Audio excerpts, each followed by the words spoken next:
Let's go back to the basics. Jenna named this tree Phoebe after the character from Friends, you know, the zany character from Friends. So this is a sugar maple tree. It is a dominant hardwood species of the Northeast. You can tap other types of trees to make other types of syrups. That's a rabbit hole. But for the most part, people in Vermont tap sugar maple trees or red maple trees. And the sugar is made this time of year. The sugar is made in photosynthesis, right? Like trees make energy from the sun. They make starches and carbs. Those starches will convert to sugars. They're drawing up water from the roots, and they're storing that energy in that water content. That's like the dumbed down version of what is sap. And when I say tapping a tree, I mean every year, quick snapshot of what we do, every year we drill new holes into trees. Not with our beaks, but with like a power drill you can get at Lowe's or Home Depot. Yeah, you Christian, if you can come here too real quick, see these. Yeah, this one is a woodpecker. Don't be fooled by this. But this is one that's healed up. This one that's still healing up. And you can see the tree will scar. It'll scar more vertically than horizontally. So the main thing I do when I tap a tree is I want to stay away from the old damage. So, you know, we do this. There was 4 of us that did all the maple work on this farm this past winter. We go out with big vests and drills and fittings and all the plumbing fittings and little spouts. We're missing a link here. A spigot, a spout, a spile, a tap. People have different words, right? And I'm drilling a hole that goes about 1 3/4 to 2 inches behind there's the bark. There's a layer of new growth, and then you're going into the xylem of the tree. It's like the I-10 of the tree. It's the superhighway of the tree, right? And it carries the nutrients from the roots to the canopy and back and forth. And so we find a healthy spot on a mature tree. We drill a hole, we pound a spout in, we stick the tubing on the spout, and then you go to the other 14,725 trees. So when you say a healthy spot, because to me, I'm just seeing a tree. Yeah. Yeah, there's a big old dead branch hanging over her head. See that one?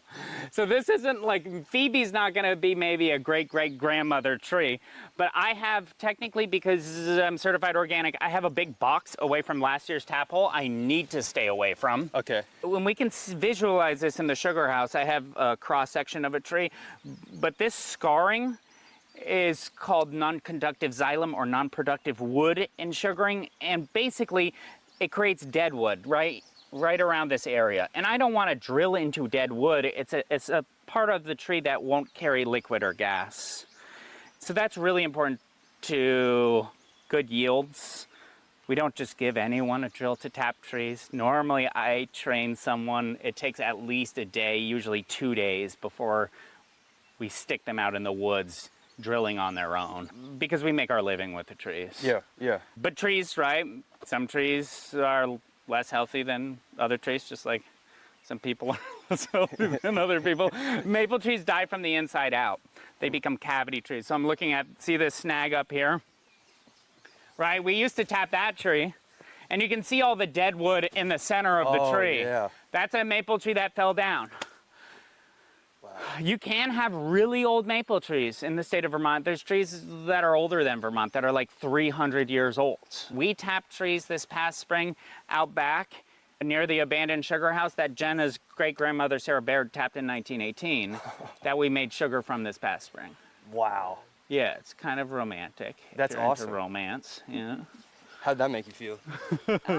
I mean, it's pretty neat to be in that spot at a tree that because I never got to meet her. So Yeah. like to know that that history happened there is pretty cool. Oh, that's awesome. Yeah. And then I don't know if you guys will walk over to the old sugar house or not, but there's an abandoned sugar house in this woods here that my dad built in the early 70s, I think.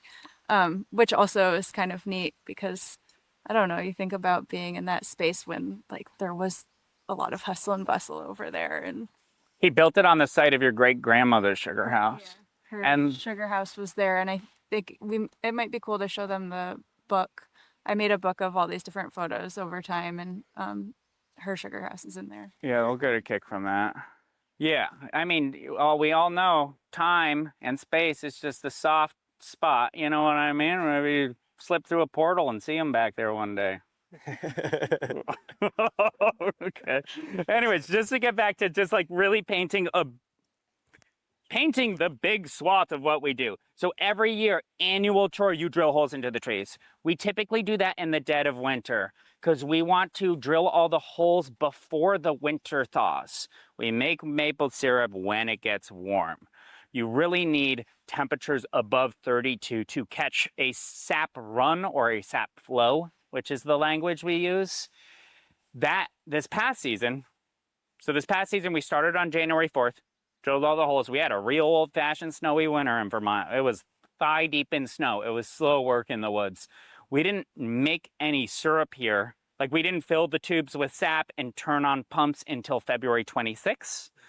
And then this season was a sprint, not a marathon. We made syrup basically every day from February 26th until April 16th. What I mean is we gathered sap dripped down these pipes, moved to pump houses. We were pumping sap up to where we parked, where we boiled it down. And then after April 16th, we quit. Not because we wanted to, because we're not quitters here, right, Jenna? We quit because sugaring ends when it gets too hot. Locals will say when the buds bud, right? When the buds open up, right? When the tree is eventually moving sap to make new leaf production. And once the buds open up, you get less sap, partially because this wound is healing up. You get less sweet sap, and the sap gets funky at the end of the year. It becomes really hard to make good quality syrup at the end of the year. So that month was the whole entire year's worth of maple syrup? Yeah, in about a month and a half, we made our entire crop of how we'll pay all of our Netflix bills and HBO Max bills and everything we live off of.